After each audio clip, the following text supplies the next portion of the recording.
Feelings shape our success or failure and influence our health or sickness. Belief یہ role play کر رہا ہے. Choice آپ کے پاس ہے کہ آپ کیا کرتے ہیں. بلیف دیکھیں، بلیف جو ہے یقین آپ کے اندر احساسات پیدا کرتا ہے. دیکھیں جیسے سامنے کوئی ابھی سانپ آ جائے تو میں اسے دیکھ کے ڈر جاؤں گی کیونکہ میں نے سمجھا کہ یہ خطرناک چیز ہے، اور اس کے ساتھ ہی میرے اندر خوف کی کیفیت پیدا ہوگی اور پھر میں وہاں سے ہٹنا چاہوں گی. ٹھیک ہے، تو اس کا مطلب ہے جب بھی آپ کا کوئی بلیف ہوگا، چاہے وہ لمیٹنگ ہے چاہے وہ امپاورنگ ہے، وہ اس کے نتیجے میں آپ کے اندر فیلنگز ڈیولپ ہوں گی. جیسے فرض کریں ایک شخص کہتا ہے میں نے کاروبار کرنا ہے، وہ کہتا ہے میں نے کاروبار کرنا ہے لیکن مجھے تجربہ نہیں ہے، میں پیسہ میرا ضائع ہو سکتا ہے، میں ناکام ہو جاؤں گا. اب دیکھیں یہ بھی بلیف ہے لیکن لمٹنگ. اب اس کے نتیجے میں اس کے اندر فیلنگز کیا آئیں گی؟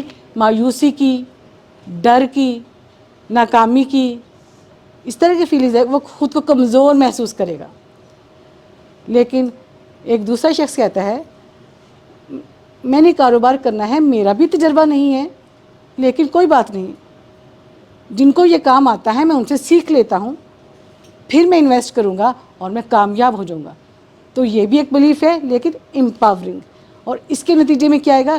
جوش، ولولہ، امید، یہ فیلنگز پیدا ہوں گی. اور اس کا رزلٹ کیا ہوگا؟ کاروبار شروع کر دے گا.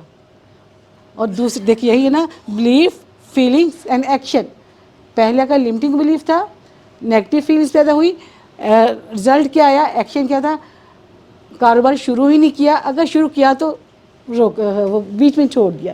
جب دوسرا جو بلیف ہے اس میں کیا ہوگا؟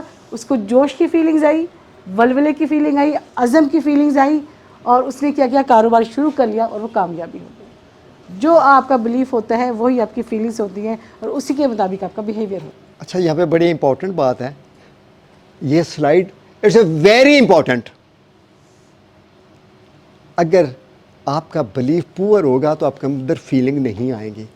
پازیٹیو ہیں لیکن اس کے ساتھ ایسوسیٹڈ فیلنگ نہیں ہے تو ایکشن کبھی نہیں ہو سکتا. ایکشن آپ اس وقت ہی کرتے ہیں جیسے ابھی اس نے مثال دی کہ کوئی خطرناک چیز آئی ہے، اوہ خوف کی کیفیت آ رہی ہوئی.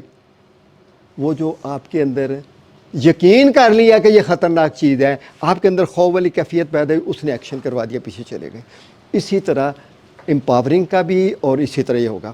اگر کوئی چیز آپ حاصل کرنا چاہتے ہیں، کچھ بننا چاہتے ہیں، کہیں جانا چاہتے ہیں، جب آپ کے اندر اسٹرانگ فیلنگ اس کے ساتھ ایسوسیٹ ہو جاتی ہیں تو پھر آپ ایکشن کرتے ہیں. اس کے بغیر ایکشن ہی نہیں ہوتا. فیلنگ کے بغیر کوئی ایکشن نہیں ہے. ذرا غور کیجئے گا، اپنی لائف کے تجربات کو دیکھیے گا، جب آپ کے اندر فیلنگ آتی ہے تو وہ آپ کام کر لیتے ہیں. تو یہ دونوں چیزیں جو ہیں، بلیف سے فیلنگ پیدا ہوتی ہیں اور فیلنگ سے ایکشن ہوتا ہے، اور ایکشن یقیناً رزلٹ دے گا. جیسے میگنیٹ لوہے کو کھینچتا ہے نا، کسی اور دھات کو نہیں کھینچے گا، اسٹیل کو نہیں کھینچے گا، پلاسٹک کو نہیں کھینچے گا. تو یہ جو بلیف اور فیلنگز ہیں یہ بھی ایک میگنیٹ ہے جو اپنے سے ریلیٹڈ ایکشن کو اپنی طرف کھینچ لیتا ہے. اب دیکھتے ہیں کہ کیا کوئی سائنٹیفکلی کوئی ایسا پروف ہے کہ ہمارے اوپر بلیف کے کیا اثرات مرتب ہو سکتے ہیں. میں 3 ایکسپیریمنٹ جو ہیں وہ شیئر کروں گا، زیادہ نہیں ہے تو بہت، لیکن یہ کہ میں ان 3 کو شیئر کرتا ہوں تاکہ آپ کو یہ اندازہ ہو جائے کہ بلیف کس قدر ہماری فزیکل باڈی کے اوپر بھی افیکٹ کر رہے ہوتے ہیں اور ہمارے گول کو اچیو کرنے کے بھی افیکٹ کر رہے ہوتے ہیں.